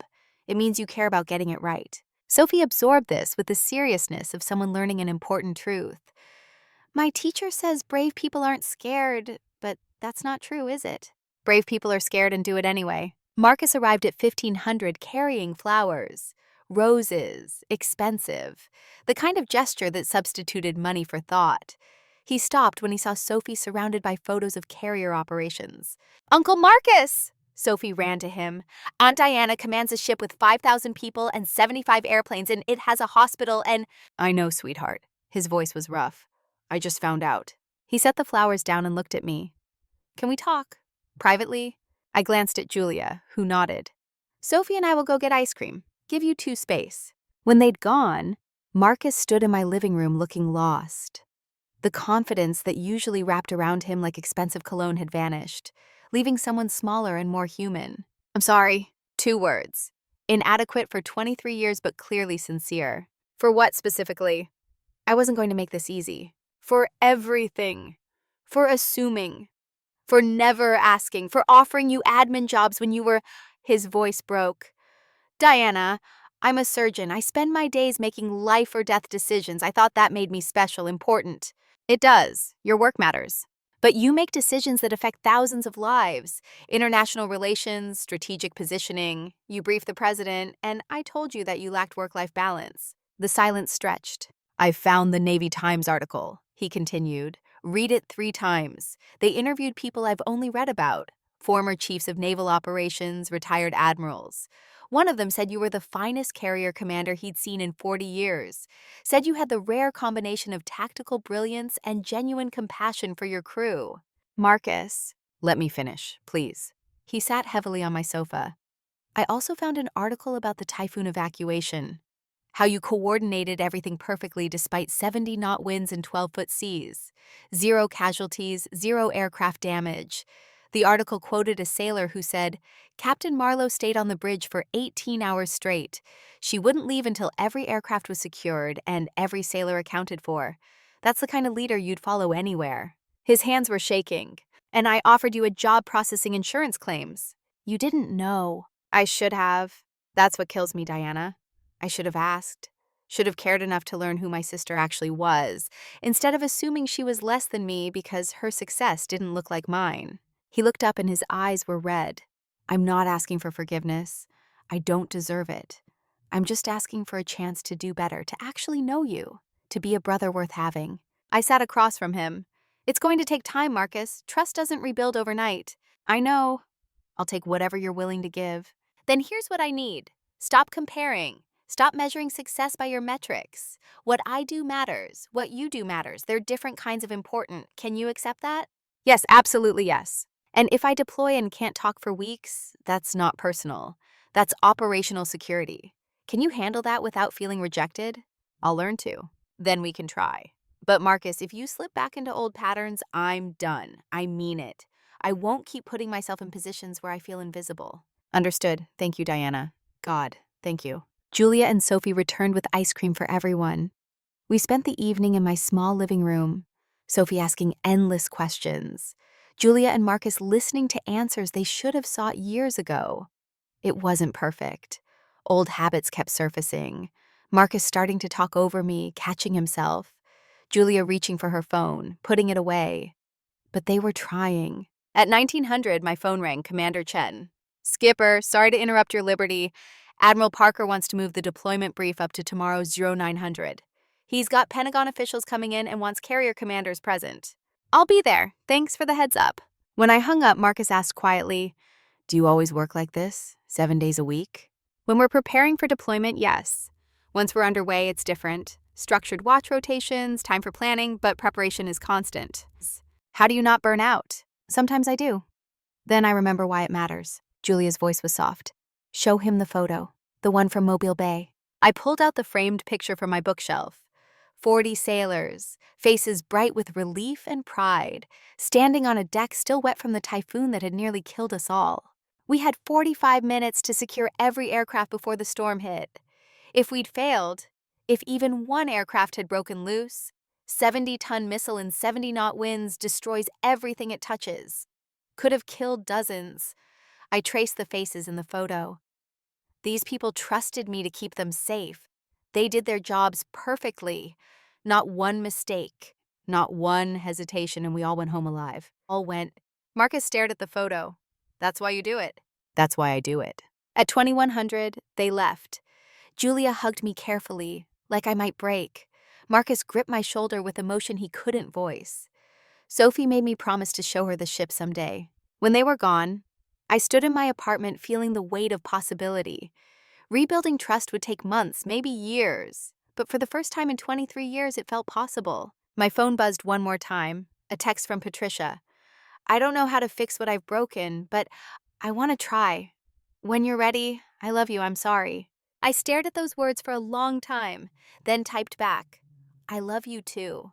But love isn't enough anymore. You have to show up, Mom, really show up. We'll talk when I get back from deployment. Her response, I will, I promise. Whether she'd keep that promise remained to be seen. But standing there in my quiet apartment, with the Roosevelt waiting in the harbor and 5,000 sailors counting on my leadership, I felt something shift. I'd spent 23 years trying to be seen by people who chose not to look. Maybe it was time to stop measuring my worth by their recognition. Maybe it was time to accept that the family I'd built, my crew, my fellow officers, the chain of sailors who trusted me with their lives, was enough. And maybe, just maybe, the family I was born into could learn to see me too. But that was their work to do, not mine. I had a ship to command. 3 weeks later, USS Theodore Roosevelt slipped her moorings at dawn and headed for open water. The departure was silent except for the thrum of propellers and the calls of gulls following us out of Boston Harbor. On the pier, families waved. Wives, husbands, children, parents saying goodbye to sailors who'd be gone for 9 months. Somewhere in that crowd, Julia stood with Sophie, both holding signs they'd made together. "Fair winds, Aunt Diana," in Sophie's careful block letters. I watched from the bridge wing until the pier became a smudge of color against concrete, then turned my attention forward, to the Atlantic, to the mission, to everything that mattered now. Commander Chen appeared at my elbow. "All departments report ready, Captain. We're clear of harbor traffic. Set condition 1 easy, secure the special sea and anchor detail." Her voice carried across the bridge. "Set condition 1 easy, secure the special sea and anchor detail." The Roosevelt came alive beneath us. 75 aircraft secured on the hangar deck and flight deck, 5,000 personnel settling into deployment routine, nuclear reactor providing power enough to light a small city. Everything functioning exactly as designed. This was the part my family would never understand, the relief of being underway, the simplicity of purpose. Out here, there were no birthday parties where I had to measure my words. No comparisons to siblings whose success looked different from mine. Just mission, crew, and the endless horizon. "Captain," Lieutenant Commander Williams approached with a tablet. "Strike Group Commander wants video conference at 1400. Also, we've got a message from PACOM about updated threat assessments in the South China Sea. I'll review it before the conference. Anything urgent? Chinese naval activity has increased 30% in the past 2 weeks. They're pushing boundaries. Then we'd better be ready to push back." The first week at sea established rhythms. Flight operations beginning at dawn, continuing past sunset. Training evolutions that kept skills sharp. Maintenance that never ended because you don't let equipment fail when the nearest repair facility is 1,000 miles away. I walked the ship daily, talking to sailors, checking readiness, being visible. In the galley, I found Seaman Rodriguez on mess duty, wiping down tables with methodical attention to detail. "Rodriguez, how's the new rank treating you?" He straightened, grinning. "Great, ma'am. Thank you for everything you did for my family. My mom sent you a letter. I gave it to your admin." "I'll read it. You keep doing good work." "Yes, ma'am, always." "Always, ma'am." In the hangar bay, aviation maintenance technician 3rd Class Johnson was troubleshooting a hydraulic system with 3 other sailors clustered around offering suggestions. I paused to watch. Johnson was 22, from rural Montana, and the best troubleshooter in the air wing. "Johnson, what's the diagnosis?" "Leak in the actuator, Captain. We're replacing it now. Aircraft will be up by 1800. "Outstanding. Make sure you brief the fix at tonight's maintenance meeting. Other crews can learn from your process." "Aye, aye, ma'am." These moments, seeing my crew excel, watching them grow, knowing they trusted me to lead them. This was why I'd stayed in the Navy through 23 years of family misunderstanding. Out here, I wasn't invisible. I was essential. My phone had limited connectivity at sea, but when we were close enough to shore for satellite communications, messages filtered through. Julia sent photos of Sophie's school project about aircraft carriers. Marcus sent articles about naval operations he'd found, asking questions that showed genuine effort to understand. Patricia sent nothing for 10 days, then a single message. "I'm trying to learn who you are. It's harder than I thought. Not because you're complicated, because I never paid attention. I'm sorry." I didn't respond immediately. Words were easy. Actions mattered. 2 weeks into deployment, we rendezvoused with the rest of Carrier Strike Group 9. 2 guided missile cruisers, 4 destroyers, a fast attack submarine. 7 ships operating in coordinated formation, projecting American naval power across strategic waters. The strike group commander, Rear Admiral Patricia Lawson, came aboard for operational planning. We gathered in the flag conference room. Myself, Admiral Lawson, the commanders of our escort ships, Air Wing Commander, operations officers. Charts of the South China Sea covered the walls, marked with Chinese naval positions, territorial disputes, areas of potential conflict. Admiral Lawson's briefing was direct. "Chinese naval activity has increased significantly. They're testing our resolve, pushing into international waters with aggressive maneuvers. Our mission is to maintain freedom of navigation without escalating to confrontation." She looked at me.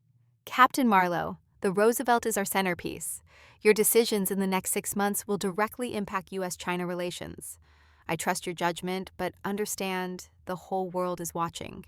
"Understood, ma'am. We're ready." I know you are. That's why they gave you this ship.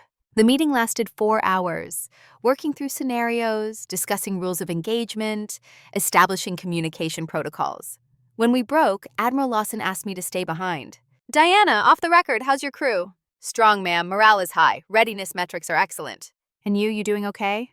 The question caught me off guard. Flag officers didn't usually ask about personal well-being. I'm fine, ma'am.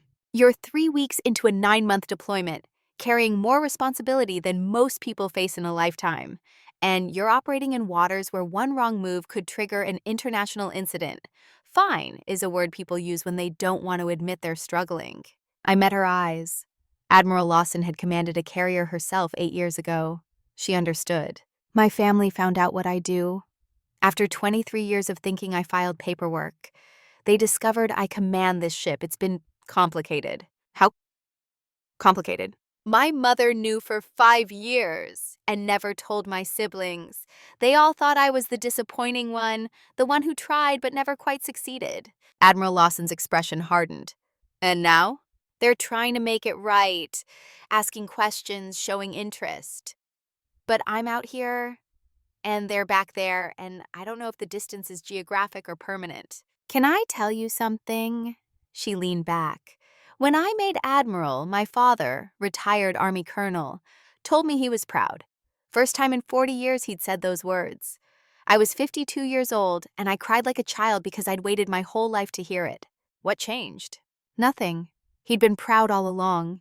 He just didn't know how to say it. She paused. Your family is learning. Give them time. Give yourself permission to let them learn. What if it's too late? Then you'll know you tried, and you'll have 5,000 sailors who already know your worth. That's more than most people get. After she left, I stood at the window overlooking the flight deck. Evening flight operations were underway, FA-18s launching into twilight, afterburners painting orange streaks across darkening sky. Each launch required split-second timing, perfect coordination, absolute trust between pilot and ship. Failure meant death. Success meant another sailor came home alive. My phone buzzed with delayed messages finally syncing. One from Colonel Hayes. Ryan's home on leave. We'd love to meet for coffee when you're back stateside. He talks about you constantly. Says you changed his life. I believe him.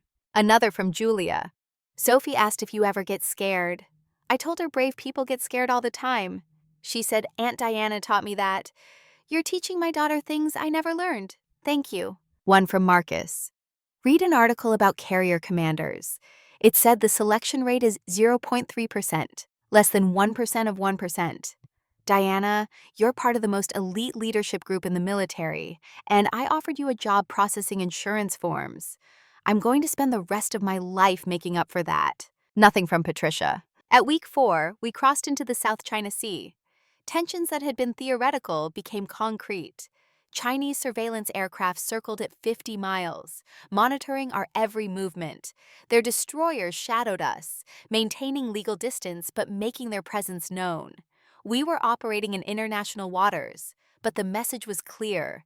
They didn't want us there. I stood on the bridge during evening watch when the officer of the deck reported, Captain, Chinese destroyer bearing 270, range 12,000 yards closing. I moved to the radar display. Type 052D destroyer, their most advanced surface combatant, equipped with anti-ship missiles, advanced radar, crew trained for aggressive tactics. Maintain course and speed, have radio room prepare standard message. We're operating in international waters per freedom of navigation protocols. Aye, aye, ma'am. The Chinese destroyer continued closing. 10,000 yards, 8,000. Within visual range now. I could see her through binoculars, bristling with weapons, crew on deck watching us as intently as we watched them. Range 6,000 yards, Captain, still closing. This was the test. How close would they come? How much would we tolerate? When would patience become weakness? Prepare to sound 5 short blasts. The international signal for danger of collision. But wait for my order. Yes, ma'am. 5,000 yards, 4,000. Close enough that any miscalculation could cause catastrophe. Captain, recommend we alter course. Hold steady. The bridge was silent except for machinery hum and radio chatter. Every watchstander knew we were in a game of chicken with a ship whose captain might not blink. 3,000 yards. Sound 5 short blasts, radio room, transmit warning in Mandarin and English. The horn blasted across water. Our radio message went out. Chinese vessel, this is USS Theodore Roosevelt. We are operating in international waters. Request you maintain safe distance per call regs. For 30 seconds, nothing happened. The Chinese destroyer maintained course, closing. Then at 2,000 yards, she altered course, turned parallel to us, matching our speed, staying exactly 2,000 yards off our port beam. Close enough to make her point. Far enough to avoid direct confrontation. I let out a breath I hadn't realized I'd been holding. Well done, everyone. Maintain condition modified. Keep tracking her. Commander Chen appeared at my elbow. That was closer than I'd like, Skipper. It's going to get closer before it gets better. That night, I drafted my report for Admiral Lawson and Pacific Fleet Commander, detailed the encounter, my decision-making process, the outcome. Sent it through secure channels and waited for response. It came at 0300, waking me from shallow sleep. Message from Fleet Commander. Excellent judgment under pressure. Continue mission. Be prepared for increased Chinese aggression. You have full confidence from CNO and CCDEF. Full confidence from Chief of Naval Operations and Secretary of Defense. The weight of it settled on my shoulders. Not burden, but responsibility. They trusted me to make decisions that could affect international relations. I thought about my family back in Boston. Patricia hosting another book club meeting probably. Marcus in surgery, Julia designing buildings. All of them living normal lives where the biggest stress was traffic or deadlines or social obligations. And me standing on the bridge of a nuclear-powered aircraft carrier in contested waters, making decisions that could start wars. Two different worlds, two different measures of success, both valid, but only one of them understood what I carried. Week 6 brought a storm. Not a typhoon, but severe enough. 40-knot winds, 15-foot seas, visibility near zero. We secured all aircraft, battened down equipment, prepared for rough transit. I stayed on the bridge for 20 hours straight, supervising watch changes, monitoring ship's condition, being present, so my crew knew I wouldn't ask them to endure anything I wouldn't share. When Commander Chen finally ordered me to my cabin for 4 hours of sleep, I went only because refusing would undermine her authority. In my cabin, I found a message from Patricia, the first in 3 weeks. Diana, I've been seeing a therapist, trying to understand why I couldn't see you for 23 years. She says I was threatened by your independence, your choice of a career I couldn't understand or control. She says I diminished you to feel better about my own choices. I don't know if that's true, but I'm trying to face it. I'm trying to be someone who deserves to be your mother. I know I'm not there yet, but I'm trying. I read it 3 times. Therapy. Patricia Marlowe, who believed feelings were things you managed privately and never discussed, was seeing a therapist because of me. Maybe people could change. Maybe it wasn't too late. I typed back, "Thank you for trying. That matters more than you know." The storm passed. We emerged into clear Pacific morning, aircraft ready for flight operations, crew tired but intact. I walked the ship again, checking for damage, talking to sailors who'd worked through the night keeping us safe. In the engine room, I found Chief Petty Officer Martinez supervising reactor operations. Martinez had 30 years in the Navy, more sea time than most admirals, and the kind of practical wisdom that came from decades of solving impossible problems. How'd the reactor handle the storm, Chief? Smooth as silk, Captain. These systems are built for worse than that. And the crew? Tired but proud. They know they're part of something important out here. They are. Make sure they know I see their work. They know, ma'am. You make sure they know. At week 8, Colonel Hayes' son Ryan came aboard via helicopter transfer from one of our escort ships. He'd been serving on the destroyer USS Wayne and requested permission to visit Roosevelt while we were operating together. I granted it, curious to see the young officer who'd inadvertently triggered my family's revelation. He arrived wearing dress blues, looking older than I remembered. 28 now, lieutenant junior grade stripe updated to full lieutenant. More confident, less of the self-doubt that had plagued him when I'd commanded Mobile Bay. "Captain Marlowe, permission to come aboard?" I returned his salute. "Granted. Welcome to Roosevelt, Lieutenant Hayes." We walked to my cabin, where I'd arranged for coffee and a few minutes of privacy. He settled into the chair across from my desk, professional but clearly nervous. "I need to apologize, ma'am. My father told me what happened at your mother's party. I didn't mean to cause problems with your family." "You didn't cause problems. You revealed them. There's a difference." "Still, I'm sorry if I made things difficult. Ryan, you did me a favor. My family needed to know who I was. They weren't going to ask, so someone had to tell them. I'm grateful it was you. He relaxed incrementally. My father wanted me to tell you. He's been working with a veterans organization that supports military families. He said if your family needs resources to understand military life, he'd be happy to help. That's kind of him. He really respects you, ma'am. He says you're the kind of officer the Navy needs more of. The Navy needs officers who do their jobs and take care of their people. You're one of them now. How's your command going? We talked for an hour about his ship, his responsibilities, his plans for the future. He'd been accepted to Naval Postgraduate School for a master's in strategic studies.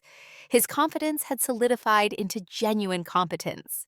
The self-doubting kid I'd mentored had become a leader I'd trust in combat. You did this, he said as he was leaving. When I was ready to quit, you told me that everyone struggles, that the difference between people who make it and people who don't isn't talent. It's willingness to keep showing up even when it's hard. You did the work, Ryan. I just reminded you that you could. That's what leaders do, ma'am. They remind people of their own strength. After he left, I stood at my cabin window watching the destroyer wane in formation 500 yards off our starboard bow. Lieutenant Ryan Hayes was over there, standing watch, leading sailors, becoming the officer I'd seen in him 3 years ago. That's what this job was about. Not medals or recognition or proving anything to family who didn't understand.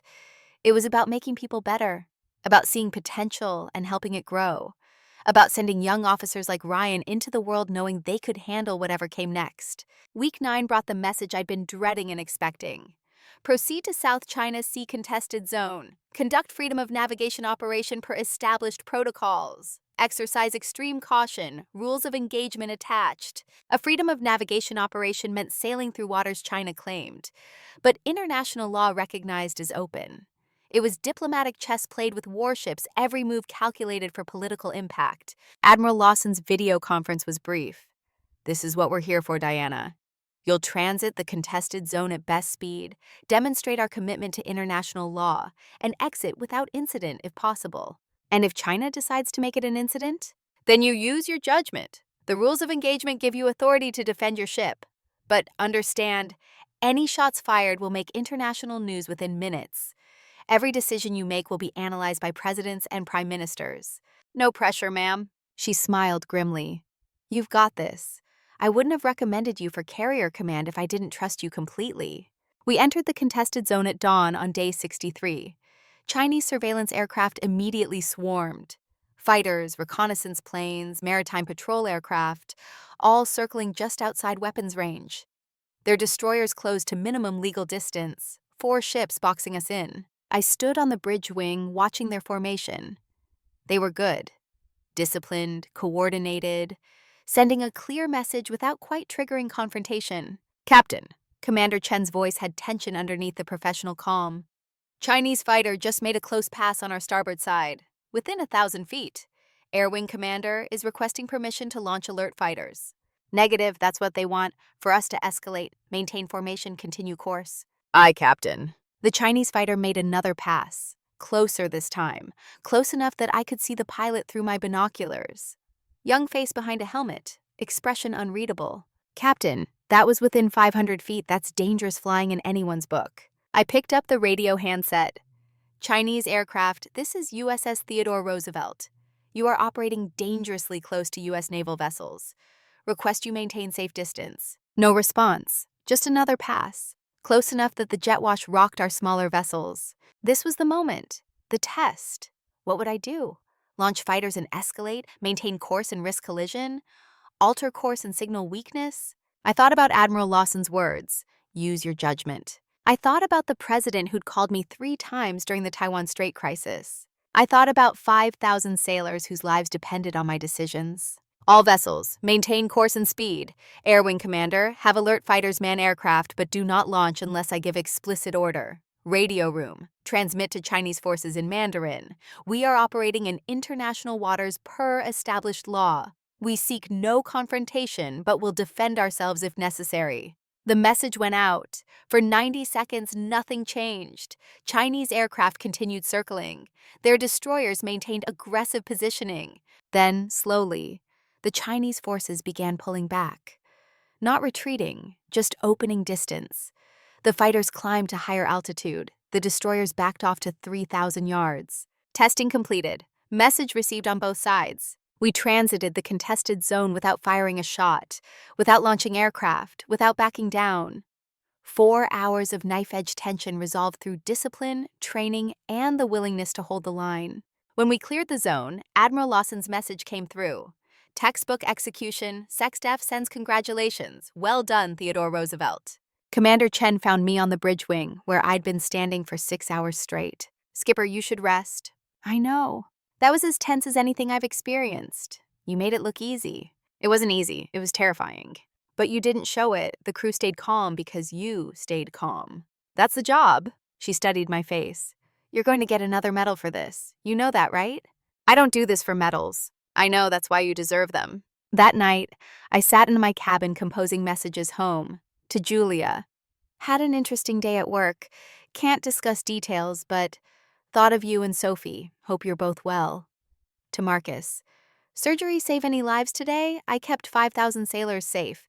Different methods, same goal. To Patricia. I'm doing the job you never understood. But I'm starting to think maybe you're trying to understand now. That's something. 3 days later, the Navy Times published an article. Carrier Commander navigates crisis with skill and diplomacy. The piece detailed the freedom of navigation operation, quoted unnamed Pentagon officials praising my exceptional judgment under pressure, and included a statement from the Secretary of Defense. Captain Marlowe represents the best of American naval leadership. The article went viral. Within hours, major news outlets were running stories about the female carrier commander, who'd faced down Chinese forces without escalation. My inbox flooded with interview requests, all of which I declined through official channels. I didn't do this for publicity. I did it because it was my job. But Julia sent a screenshot of the article with one word. Proud. Marcus sent. The entire hospital is talking about you. My sister the hero. I'm telling everyone. Patricia sent. I printed the article. I'm framing it next to your change of command photo. Not hidden in a drawer on the wall, where everyone can see, where it always should have been. 63 days into deployment, I received orders to port in Japan for maintenance and liberty. The crew erupted in celebration. We'd been at sea for 2 months straight, operating under constant tension, earning a break. During the port visit, I met with Admiral Lawson for dinner at a restaurant overlooking Tokyo Bay. Off-duty, out of uniform, just 2 officers discussing life and career over excellent sushi. You're going to make Admiral, Diana. You know that. I set down my chopsticks. That's not guaranteed. It is for officers like you. The Navy doesn't let leaders of your caliber stop at '06. And if I don't want it, do you not want it? I considered the question. Flag rank meant less sea time, more politics, responsibility that expanded from one ship to entire fleets. It meant trading tactical command for strategic planning, being present for crew for managing admirals. I don't know. I love commanding Roosevelt. I love being at sea. I'm not sure I want to trade that for a desk at the Pentagon. You'll have choices. Rear admirals still go to sea. You could command a strike group, be responsible for multiple ships instead of one. More people to worry about keeping alive. More people to lead, more impact to make. She paused. Your family, are they understanding better now? They're trying. Julia asks good questions. Marcus is reading everything he can find about the Navy. Patricia is in therapy. And you? Are you ready to let them in? I think so. Maybe. I don't know. I smiled. I spent 23 years building walls. Taking them down is harder than I expected.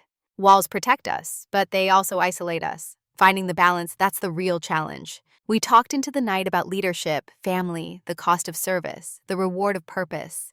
Admiral Lawson shared stories from her own career, the relationships that hadn't survived deployment, the family members who'd never understood, the moments of doubt when she'd wondered if the sacrifice was worth it.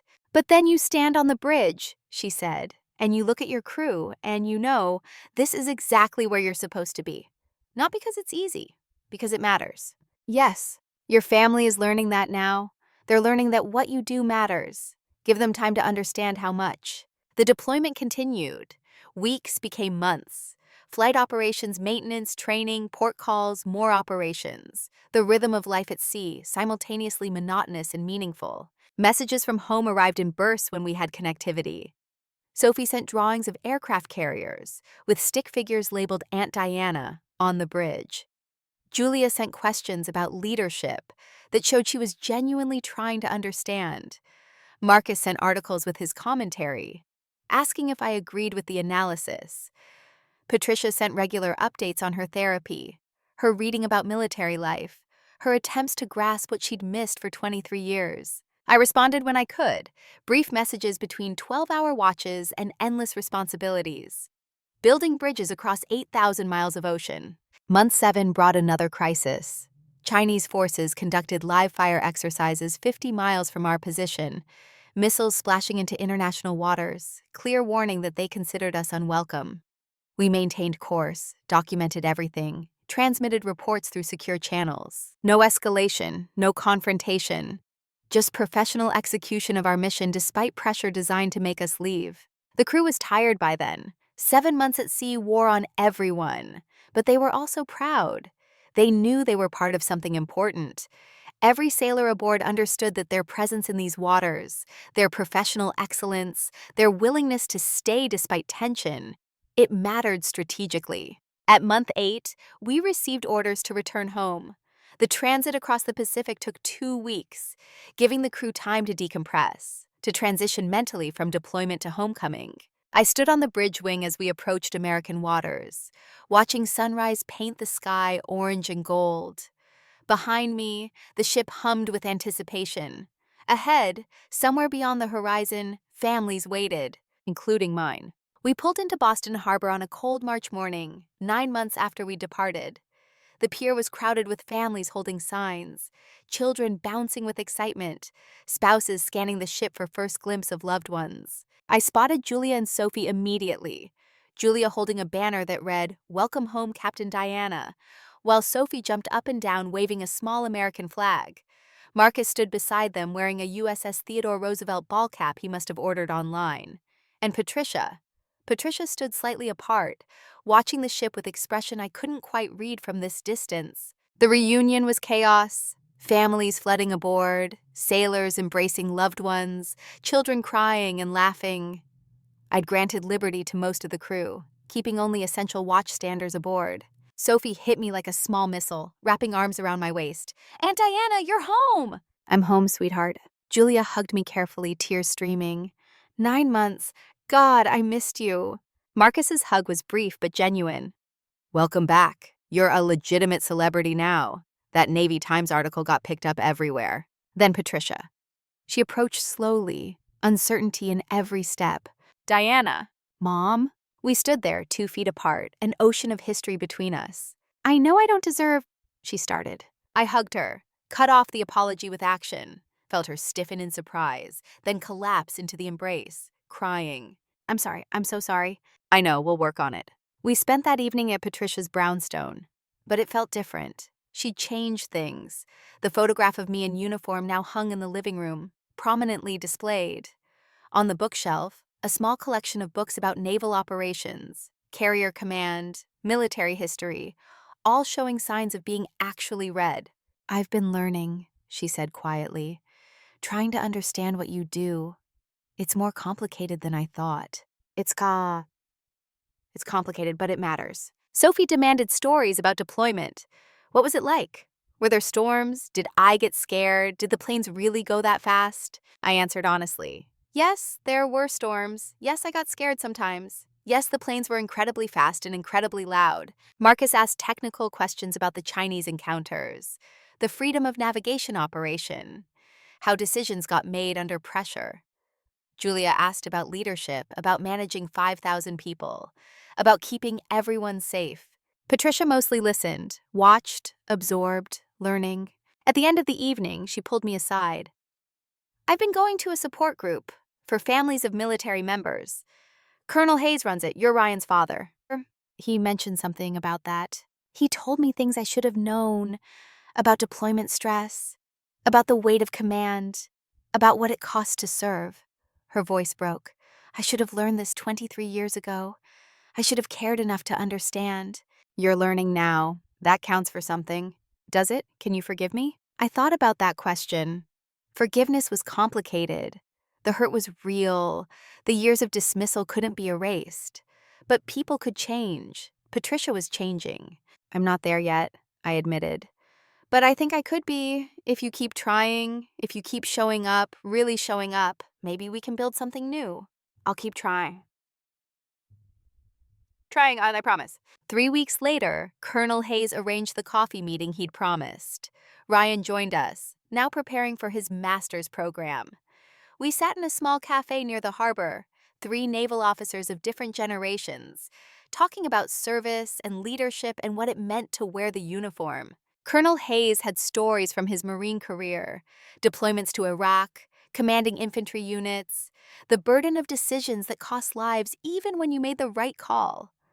Ryan had questions about my decision-making during the Chinese encounters, how I'd maintained composure under pressure. I told them the truth. You do what needs doing. You train so hard that the right action becomes automatic. You trust your crew, trust your training, and make the best decision you can with the information you have. Everything else is noise. That's what you told me 3 years ago, Ryan said. Show up, work hard, learn from mistakes. Everything else follows. It's still true. At the end of the meeting, Colonel Hayes walked me to my car. Your family, are they doing better? Getting there, it's going to take time. It always does. But from what Ryan told me about that night at your mother's party, they were shocked, genuinely shocked. That means they never really knew you. No, they didn't. Now they're learning. That's something. He paused. You know what Ryan told me last week? He said you're the reason he stayed in the Navy. That when he was ready to quit, you saw something in him he couldn't see in himself. You changed his life by believing in him. He did the work. You showed him he could. That's what great leaders do. They reveal people to themselves. I thought about that driving home, revealing people to themselves. Maybe that's what the past 9 months had done. Revealed me to my family, revealed them to themselves, revealed possibilities we'd all been too blind to see. 2 months after returning from deployment, I received notification of promotion to Rear Admiral, lower half, 1 star. The selection board had met while I was at sea, reviewed my record, and determined I was ready for flag rank. Admiral Lawson had been right. The promotion ceremony was scheduled for June, formal affair with dignitaries and press. I could invite whoever I wanted, my crew, fellow officers, family. I sent invitations to Patricia, Marcus, and Julia, to Sophie, who'd been asking when she could visit the ship, to Colonel Hayes and his son Ryan, to Commander Chen and my senior officers from Roosevelt. The ceremony was held aboard the ship, on the flight deck with aircraft providing backdrop. Admiral Lawson presided, reading the promotion order while Patricia pinned the Admiral's star on my uniform. Her hands shook, with pride or nervousness or both. Congratulations, Diana. God, I'm so proud of you. Sophie stood next to her grandmother, eyes huge, watching her Aunt Diana become an admiral. Marcus had tears streaming down his face.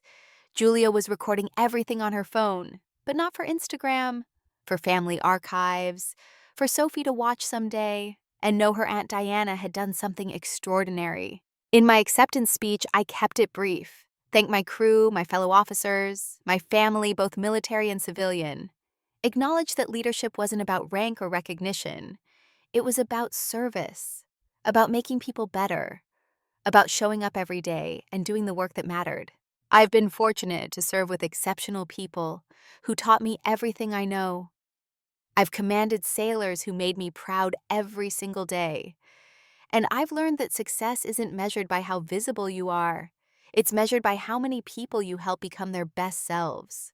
The crew applauded. Sophie cheered. My family stood together watching their daughter, their sister, their Aunt Diana, finally seeing who I'd been all along. After the ceremony, we gathered on the pier. Julia had arranged catering, simple food, nothing pretentious. Sophie ran around with children of crew members, playing games that involved much shrieking and laughter. Patricia approached with hesitant steps. Diana, Rear Admiral Diana, can I ask you something? Of course. Would you come to the next book club meeting? We're reading a biography of Admiral Nimitz. I thought maybe you could talk about naval history, about leadership, about what you've learned. The invitation surprised me. Patricia's book club was her domain, carefully curated to reflect her image. Inviting me meant sharing that space, acknowledging me publicly, risking her friends seeing the daughter she'd dismissed for 23 years. I'd be honored, Mom. She smiled, genuine, warm, the kind of smile I'd rarely seen directed at me. Thank you. And Diana, I know I can't undo the past, but I want you to know, I'm going to spend the rest of my life making sure everyone knows what an extraordinary person you are. You don't have to. Yes, I do. Not because you need me to, because I need to. I need to say out loud what I should have been saying for 23 years. My daughter is a rear admiral. My daughter commands thousands of people. My daughter prevents wars. My daughter is... Her voice broke. My daughter is the finest person I know, and I'm sorry I couldn't see it. We stood there in late afternoon sun, surrounded by family and crew, the Roosevelt looming behind us. 23 years of silence, of misunderstanding, of walls carefully maintained. And now, tentatively, bridges being built. It wouldn't be perfect, relationships never are, but it was real, honest, built on acceptance rather than assumption. That evening, I stood on the bridge wing alone, watching sunset paint the harbor gold. Tomorrow, I'd report to my new assignment. Rear Admiral Diana Marlowe, Deputy Commander of Carrier Strike Group Operations. More responsibility, broader scope, continued service. But tonight I stood on my ship and thought about the journey from invisible to essential. About families that couldn't see you and families that could. About choosing to stay silent and choosing to speak. About the cost of service and the reward of purpose. Sophie's voice drifted up from the pier. That's my Aunt Diana. She's an admiral. She commands ships. She's a hero. Not a hero. Just a sailor who'd shown up every day for 23 years, done the work, taken care of her people, made decisions that mattered. But if an 8-year-old girl saw me as heroic, if that inspired her to believe she could command ships or lead people or do hard things that mattered, then maybe the silence had been worth breaking. Maybe being seen was worth the risk. I'd spent 23 years being invisible. Now I was learning to stand in the light, not for recognition or validation, but because showing up completely, showing people who you really are, that's the bravest thing we do. The sunset faded, the harbor lights came on, and I stood on my bridge, no longer invisible, finally seen, exactly where I belonged.